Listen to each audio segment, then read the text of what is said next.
Hello and welcome back to Up the Villa podcast and Transfer Hub. If you are new to our channel, subscribe, drop this video a like and get involved in the comment section down below. I want your thoughts, Villa fans, on Philippe Coutinho's future at Aston Villa.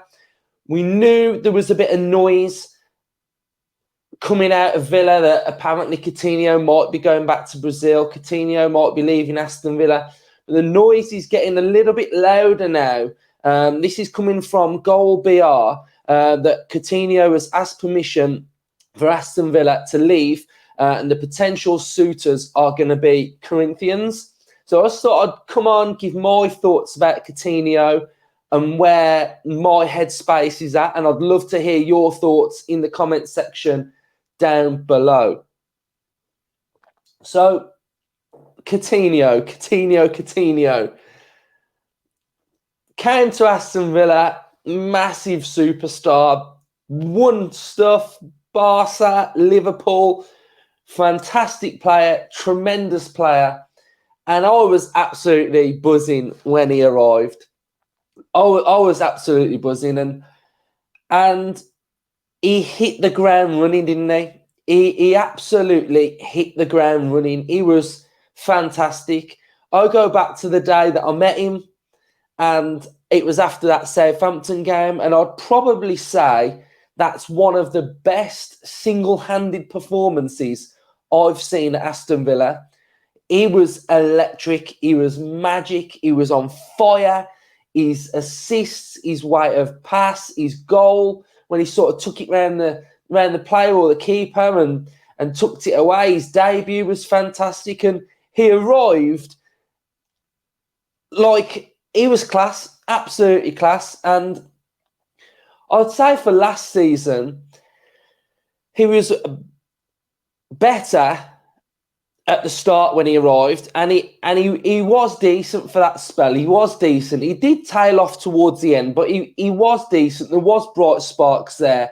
So I can understand why Aston Villa signed Coutinho, because of those levels of performances that we'd seen that season. And I'll show you some graphics in a second. So I can understand why we signed him. But what I can't understand is, and I have to be honest, how the level of performance from when he arrived to the level of performance of what we're seeing now, it's completely night and day. It's completely a different player now. Whether that's motivation's gone, whether it's a slight physicality has gone. But I can't buy the physicality thing, because it's only, say, what, less than a year, some of those performances that we were seeing from January time, February, March time. Like, the physicality surely can't have crept up on him that much. But the problem that I've got is that he looks devoid of any confidence. He's not creating any chances from what he was doing prime loan spell. His pressing ability is terrible. I mean, he can't press. So that's one area where I've got my big problem with him is that when he comes on the pitch and we're asking him to press and we're asking him to go at the Liverpool defence, it looks like he's running in quicksand to me. And that's a big problem. That is a big problem. We know Unai Emery wants the side to press at times. Defensively, he just can't get back and track back. So I do think there is a sense of physicality that's come into it, and he just can't do the workload. I imagine on the training pitch, in those short 7v7s or 5v5 or whatever on a small, I imagine he's the best player we've got. I imagine in training, Philippe Coutinho is the best player on that training ground, with his skill, with his drop of the shoulder, with his shimmying, with his striking ability. But for me, his legs can't get him in the area in which he can do the damage quick enough. You know, I have no doubt that he's still got the ability to pick a pass. He's got the ability to find players, but getting him in those areas to do so is a bit of a problem. I imagine if we're winning 3-0 and he comes on the football pitch, he'll absolutely tear it up. But for me, I need more. I need workers. I need grafters. I want the assists, the goals, but the hard work's got to come with it. So that's where my headspace is at. Is it going to work out? I've got to be honest, I don't feel like it is, Villa fans. So if there is a deal to be done, I think we should take it and recruit the money for the wages. We've already spoke about in the match preview, Bednarak. We've spoke about Chambers. We've spoke about those players that maybe if they go, we can free up more wage space. Coutinho's on a wedge. And in the match preview, I spoke about Emi Buendia's numbers. I have to speak about Coutinho's because there are no numbers. So for those players, we need numbers. We need the goals and we need the assists. And if they're on a wedge, then we need to make space for somebody else. So let's have a little look at some of the numbers then. So Philippe Coutinho is 30 years of age. Market value 6.5. That was pretty much what we've paid for him. So I imagine you could probably get him for around 8 to 10.